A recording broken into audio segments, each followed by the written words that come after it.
eu tava um pouco sumido aqui, né? Principalmente porque eu também não tava operando esses dias.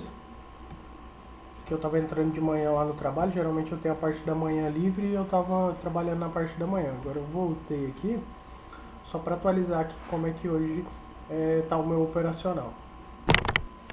Mesma coisa, né? Continuo operando o gráfico de Renko. Aqui no gráfico mesmo eu estou usando só 4 médias. A média curta aqui de 9 períodos exponencial. Uma média de 21 períodos, o Ellis Wilder. Uma mais longa de 77, que é essa vermelha, exponencial também.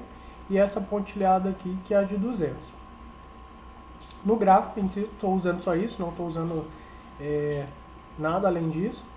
E aqui de indicador eu estou usando o IFR e o estocástico. No IFR eu estou usando nesse padrão aqui, ó, eu coloquei duas médias. Essa média aqui do meio, que é a verde, 200 períodos aritmética com deslocamento de 34. E essa vermelha fininha é uma média de 4 períodos com deslocamento de 34 também, e o tipo é o Ellis Wilder.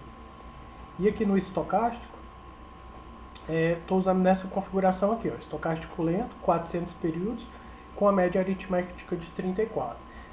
Muita gente fica comentando aí no vídeo aí, falando assim, qual que é o setup que você usa, qual que é a configuração desse MACD. Aí eu até estava pensando esses dias, né? Muita gente não conhece a plataforma que vai operar e fica fazendo esse tipo de pergunta, porque, por exemplo, lá no vídeo do MACD, eu estava mais explicando o conceito do MACD, o que é, como é que eu uso e qual que é. O período tanto faz, porque esse período, na verdade, essa configuração do MACD, ou de qualquer indicador que você usa, você vai ter que ir ajustando de acordo com o mercado. Se o mercado está com muita volatilidade, andando muito, às vezes uma configuração vai se dar melhor que a outra. Então isso aí você tem que ir usando, você tem que entender primeiro como é que funciona o indicador e para que ele serve, e depois você se preocupa com qual configuração você vai usando. Você tem que ir testando mesmo, calibrando, vai testando um período, vai testando outro, que se adaptar melhor, que você conseguir enxergar um padrão melhor ali para você, você vai ajustando. E ainda assim, quando você vê um vídeo, por exemplo, de qualquer pessoa operando com qualquer indicador, a própria plataforma ela mostra aqui no canto aqui, ó, quais são as configurações que a pessoa está usando no indicador. Por exemplo, aqui, ó, se eu olhar aqui para o IFR, eu estou usando o IFR 9 com uma média, esse W é da Ellis Wilder, com 4 períodos com deslocamento de 34, mais uma média aritmética de 200 com deslocamento de 34. No estocástico aqui, eu estou usando o estocástico com o período 400 e a média aritmética de 34. Então, assim, para quem conhece a plataforma, olhando aqui para a tela, já consegue identificar qual é o indicador que a pessoa está usando, qual que é a configuração que ela está. Então, a primeira coisa que tem que se preocupar, antes de perguntar qual que é o setup que você está usando, ou coisa do tipo, é conhecer a plataforma, porque às vezes se você não conhece nem a plataforma que você está usando, não vai adiantar nada você usar o indicador com qualquer período que seja, que você vai ter dificuldade. Enfim, eu estou operando mais dólar, eu estou me dando melhor no dólar, no índice eu não estou operando muito, apesar de eu olhar ainda de vez em quando, mas o índice é isso aqui, ó, essa bagunça, dá muito sinal falso. Às vezes eles têm movimentos direcionais, mas ele engarrancha muito, então assim, pra mim não é muito legal. Eu estou focando mais no dólar mesmo. O dólar ele é mais direcional, ele tem sinais mais claros. O problema do dólar é que ele é mais caro, né? Se for operar ele, você tem que saber que às vezes você vai correr um risco maior do que você corre no índice, né? Porque no índice, às vezes, se você for operar um mini só, às vezes, dependendo do período que você entrar de Renko, você vai ter um stop de 100 pontos, 200 pontos. Então, assim, você consegue organizar seu risco para ficar ali entre 20 e 40 reais, 50 reais. Já que no dólar não, por exemplo, eu estou num período de 4R, que é um período curto. Por exemplo, essa entrada aqui, ó, eu fiz essa operação aqui agora, ó, eu fiz 6,5 pontos, conta real mesmo, fiz a operação aqui 6,5 pontos, hoje eu não devo operar mais.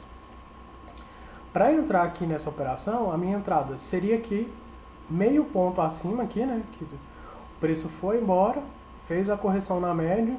Aqui, como é que eu estou olhando os indicadores? Para mim funciona assim, ó, essa média vermelha, isso aqui funciona como se fosse um suporte à resistência à verde. Então, se a vermelha está acima dela, é compra. Se ela estiver abaixo, é venda. e o IFR do mesmo jeito. Acima dessa média verde é porque está comprador, e aí eu tenho que estar alinhado a essa média vermelha, ou seja, o IFR, que é essa linha preta aqui, ela tem que estar acima dos dois aqui. Ela estando nessa configuração aqui, essa vermelha não precisa estar cruzada pela verde não. O IFR só tem que estar acima dos dois ou abaixo dos dois. Estando nessa configuração, me dá um sinal de compra ou de venda. Foi o que aconteceu aqui, ó. O preço aqui estava vindo em queda, disparou aqui e bateu aqui. Como dá pra ver aqui, ó, opa, deixa eu corrigir aqui. Como dá pra ver aqui, o preço estava batendo aqui, corrigia, batia, batia, batia. Então aqui tinha uma resistência muito grande e já vinha lá desde cima. Ó, tava tentando romper, batia, caía, batia, caía, batia, caía. E aqui o preço saiu lá de baixo, né, do suporte, testou a resistência aqui de novo e caiu. Só que ele começou a triangular e aqui, ó, já estava me mostrando aqui, ó, preço aqui acima, então dando sinal de compra. O melhor aqui para mim seria o quê? O preço realmente vir aqui, bater nas médias aqui e corrigir. Só que aqui não estava me dando esse sinal, estava dando o contrário. Apesar do gráfico estar mostrando que o preço estava em queda, aqui os indicadores estavam me mostrando que a tendência já estava se revertendo para compra. Então eu não... aqui, ó, eu até fiquei tentado em fazer essa venda aqui, quando bateu aqui. Só que as médias já estavam inclinadas para cima. Aqui, tanto no IFR quanto no estocástico, estava dando aqui os sinais que eu preciso para compra, então eu esperei. O preço foi embora. Ele geralmente, quando tem a média de 200 e ele rompe assim, ele volta para testar ela. Não testar exatamente a média, vocês sempre vão olhar para regiões, né? Então, por exemplo, essa região aqui é a região da média de 200. Então ele voltou, testou. A minha entrada foi aqui. Onde que foi o meu ponto de saída? O que eu olhei aqui? Olhei para o histórico aqui, né? Se eu olhar aqui para trás, onde teve uma grande resistência do preço, aqui, ó, o preço não quis passar nem para cima nem para baixo.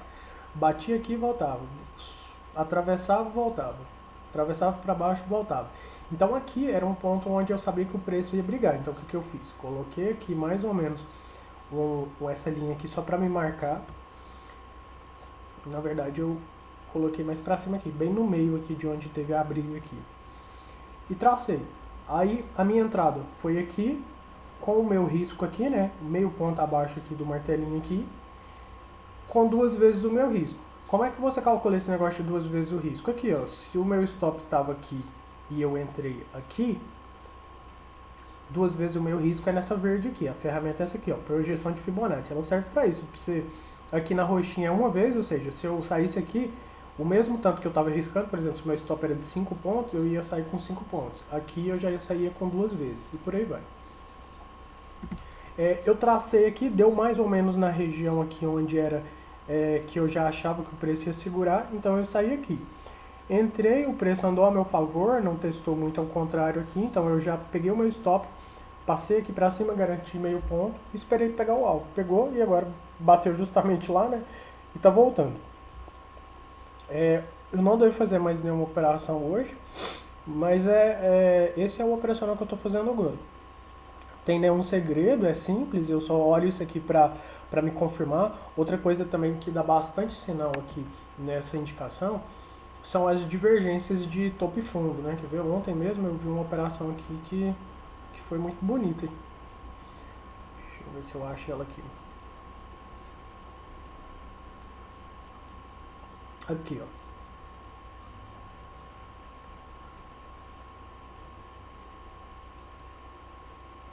Olha só, as médias todas inclinadas para baixo, o preço abriu aqui, foi testar aqui a média 9, não chegou a testar aqui a 34, a 21, não, na verdade essa laranjada aqui, voltou, segurou aqui de novo e foi embora. Essa operação aqui foi bonita porque eu tinha aqui, ó, o preço segurando aqui justamente na média verde aqui, ó, e realmente ele me dando aqui que o topinho que fez mais baixo aqui, fez aqui também, o que me confirma que realmente esse movimento aqui é certo. Porque se fosse, apesar desse topo aqui ser mais baixo do que o anterior, se aqui ele tivesse ficado na mesma altura ou um pouquinho mais alto, significava que realmente a força, apesar de ter feito um topo mais baixo, a força está mais compradora do que vendedora. Mas aqui não, ele realmente confirmou aqui que o que estava mostrando aqui no gráfico estava igual aqui no sinal de venda. E estava abaixo da média verde. O ideal para mim sempre é o preço trabalhando, por exemplo, se essa vermelha tivesse acima aqui, porque aí o IFR ele tinha que estar abaixo das duas, mas aqui eu já arriscaria, porque segurou aqui, confirmou, e aqui no estocástico estava mostrando muito, ó, o preço estava bem abaixo da média verde, que é o que eu preciso. Então aqui foi uma entrada muito boa, entrada aqui, com stop aqui, andou aí 10 pontos aí. Aí o que eu ia falar do preço aqui do dólar, é isso. Aqui no dólar aqui, ó, por exemplo, eu tenho que deixar sempre aqui a minha entrada um tique acima aqui, né? E um tique aqui no dólar aqui é meio ponto, que é R$5, né? Então aqui só essa folguinha que você tem que deixar já é R$5. E quando você entra também, você nunca vai entrar aqui no dólar exatamente aqui na onde fechou o box. Por quê? O dólar ele tem que dar um pulo de um box para o outro. Então você tem que deixar assim, ó, também com meio ponto de folga. Ou seja, tanto o seu stop tem que ficar acima quanto a sua entrada fica abaixo, porque senão às vezes o preço só vem aqui, se você deixar aqui muito rente onde fecharia o box, ele só vem, pega o seu stop e depois continua, nem fecha às vezes um box, então tem que deixar realmente abaixo aqui. Aqui ó, seria um risco de 4,5 pontos, né? Vamos arredondar aqui para 5 pontos. Já era R$50 já de risco aqui, para às vezes você pegar uma operação que vai te dar só 6 pontos, às vezes 10, porque aqui, apesar de quando você olha aqui, por exemplo, para esse risco aqui, parece ser pequeno pro tanto que andou, mas não é, porque aqui ó, andou aí basicamente de onde você entraria 9 pontos e o seu risco era de 5, então assim, ficou mais ou menos, não deu chegar nem 2 vezes o seu risco.